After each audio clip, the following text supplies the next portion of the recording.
नमस्कार, मी पंजाब डक. आज आहे 15 ऑगस्ट 2026. आजपासून परत एक अंदाज येणार आहे. राज्यात आज कुठं नेमका पाऊस पडणार आहे. तर राज्यात आज सांगायचं झालं तर वर्धा जिल्हा, भंडारा जिल्हा, नागपूर जिल्हा, अमरावती, अकोला ह्या परिसरामध्ये आज मात्र जोराचा पाऊस पडणार आहे, म्हणून विदर्भातल्या त्या शेतकऱ्यांना अंदाज लक्षात यायचा. आणि अमरावती, वर्धा, नागपूर, भंडारा, गोंदिया, चंद्रपूर, यवतमाळ, आर्णी, या चंद्रपूर ह्या परिसरामध्ये सांगायचं झालं तर या पूर्व विदर्भामध्ये जवळजवळ म्हणजे आता हे 18 तारखेपर्यंत पाऊस चालू राहणार आहे. 22-23 तारखेला ऑगस्टला देखील पाऊस येणार आहे. 27, 28, 29 ऑगस्टला पाऊस पडणार आहे. म्हणजे त्या 5-6 जिल्ह्यात मात्र पाऊस जोराचा असणार आहे. म्हणून पूर्व विदर्भातल्या शेतकऱ्यांनी हा अंदाज लक्षात घ्यायचा.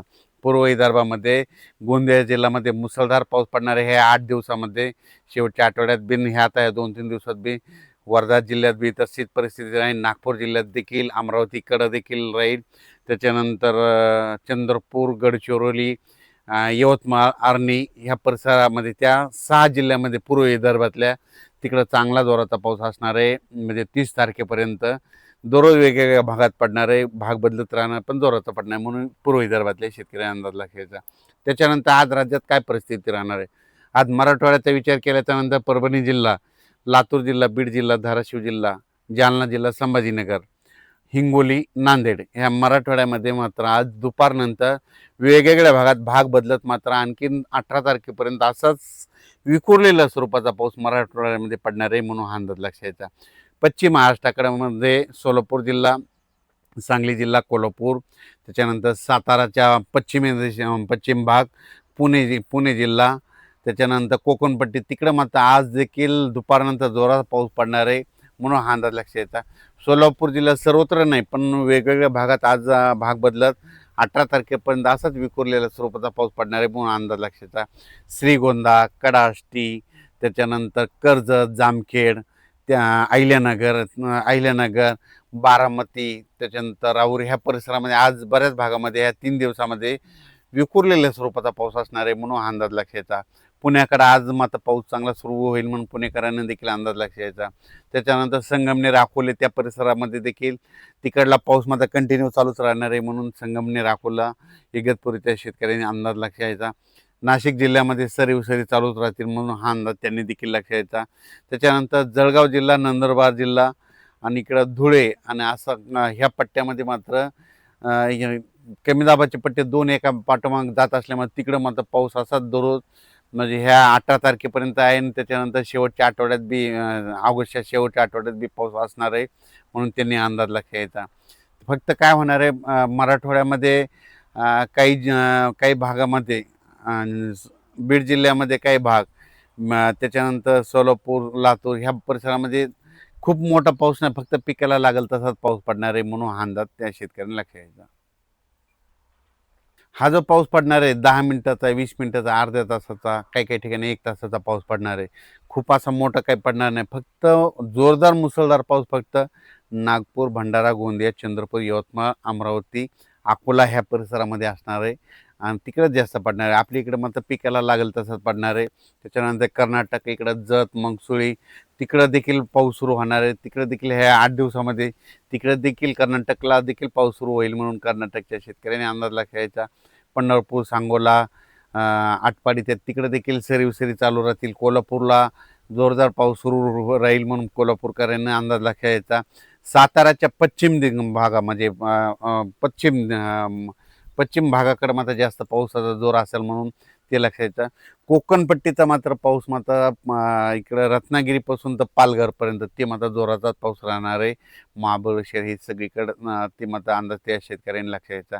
त्याच्यानंतर अहिल्यानगरमध्ये आज देखील म्हणजे 15, 16, 17 तारखेपर्यंत वेगवेगळ्या भागात विखुरलेल्या स्वरूपात पाऊस आहे, सर्वदूर नाही पडणार, म्हणून अंदाज लक्षात यायचा. संभाजीनगर जिल्ह्यामध्ये सरी चालू राहतील, म्हणून त्यांनी देखील अंदाज लक्षात यायचा.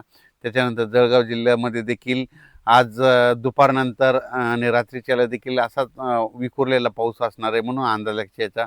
पण रावेर म्हणजे मध्य प्रदेशच्या लगत मध्ये रावेर त्या परिसरामध्ये जोरदार पाऊस पडणार आहे, म्हणून त्यांनी हा अंदाज लक्षात यायचा. त्याच्यानंतर इकडं बुलढाणा जिल्हा, मेकर, खामगाव, नांदुरा, मलकापूर ह्या परिसरामध्ये देखील ह्या 3-4 दिवसामध्ये पाऊस आहे आणि त्याच्यानंतर ऑगस्टच्या शेवटच्या आठवड्यात देखील पाऊस आहे म्हणून हे लक्षात येतं. लोणारकडे देखील आज पाऊस पडेल. इकडं मंठा या परिसरात देखील आज पाऊस पडणार आहे म्हणून त्यांनी देखील अंदाज लक्षात येतो. इकडे जालना जिल्ह्यात देखील पाऊस असणार आहे. पण सर्वदूर नाही, भाग बदलतच पडणार आहे म्हणून हा अंदाज लक्षात यायचा. बीड जिल्ह्यात बी ठराविक भागातच पाऊस पडणार आहे म्हणून अंदाज लक्षात यायचा. आणि विशेष म्हणजे हे जे पाऊस पडेल हे सोयाबीनसाठी पिकासाठी चांगलं आहे, कारण की फुलांमधून फुलं सुकल्याच्या नंतर आता शेंगामध्ये रूपांतर होतं आणि शेंगामध्ये जर ह्या पाऊस पडला तर ते शेंगाची चांगली वाढ झपाट्यानं होते. म्हणून हे पाऊस हा शेतकऱ्यासाठी वरदान ठरणारा पाऊस असणार आहे. फक्त या पावसामध्ये सर्वदूर व्याप्ती नाही, विखुरलेल्या स्वरूपाचा जर भाग बदलत असणार आहे म्हणून हा अंदाज सर्व शेतकऱ्यांनी लक्षात आणि आपण आपल्या शेतीच्या कामाचं नियोजन करायचं. चांगला पाऊस मात्र या ऑगस्टमध्ये नाही, फक्त आहे पण फक्त काही जिल्ह्यातच आहे. ते मग ते जिल्ह्यात सांगितलं तुम्हाला. वर्धा जिल्हा, भंडारा जिल्हा, गोंदिया जिल्हा, नागपूर, चंद्रपूर, यवतमाळ, अमरावती, मोर्शी, त्यानंतर अचलपूर, दर्यापूर ह्या परिसरामध्ये काय होणार आहे, मग तिकडं मात्र मुसळधार पाऊस पडणार आहे. फक्त मग ते 5-8 जवळपास 7-8 जिल्ह्यामध्ये मुसळधार आहे. फक्त इकडं मात्र उर्वरित राज्यातले जे जिल्हे आहेत तिथं मात्र विखुरलेल्या स्वरूपाचा पाऊस पडणार आहे. महाराष्ट्रात सगळीकडे चांगल्या पावसासाठी म्हणजे हे ऑगस्टचं शेवट म्हणजे सप्टेंबरमध्येच येणार आहे. सप्टेंबरमध्येच ते मोठा पाऊस असणार आहे. ऑगस्टमध्ये संपूर्ण महाराष्ट्रभर पडणारा असा पाऊस नसणार आहे म्हणून हा अंदाज शेतकऱ्यांना लक्षात घ्यायचा. तिचा जे पाऊस आहे ते मात्र रब्बी पेरणीचा आणि खरीप पेरणीचा निवाडा करणार आहे आणि ते पाऊस मात्र धुमाकूळ घालणार आहे. आणि तुम्हाला एक सांगू इच्छितो, 13 नोव्हेंबरला मात्र यावर्षी राज्यात थंडी राहणार आहे म्हणून ही थंडीचा देखील 13 नोव्हेंबरचा अंदाज लक्षात यायचा. आणि आपण आपल्या पिकाचं पुढची तयारी म्हणजे जे रब्बीचं पीक आहे त्याची तयारी करण्यासाठी तारीख लक्षात ठेवायची. कारण की यावर्षी जे पाऊस पडणार आहे परतीचा पाऊसच खरा म्हणजे रब्बी आणि खरीपाचा निवाडा करणार आहे म्हणून. कारण की तेच पाऊस चांगला पडणार आहे, त्याच्यामुळे काय होतं दोन्ही पिकं चांगली येतात. एक तर खरीप पण येते आणि त्याच्यामध्ये रब्बी येते, म्हणजे दोन्ही पिकाचा निवाडा करणारा परतीचा पाऊस असणार आहे म्हणून हा अंदाज सर्व शेतकऱ्यांना लक्षात द्यायचा.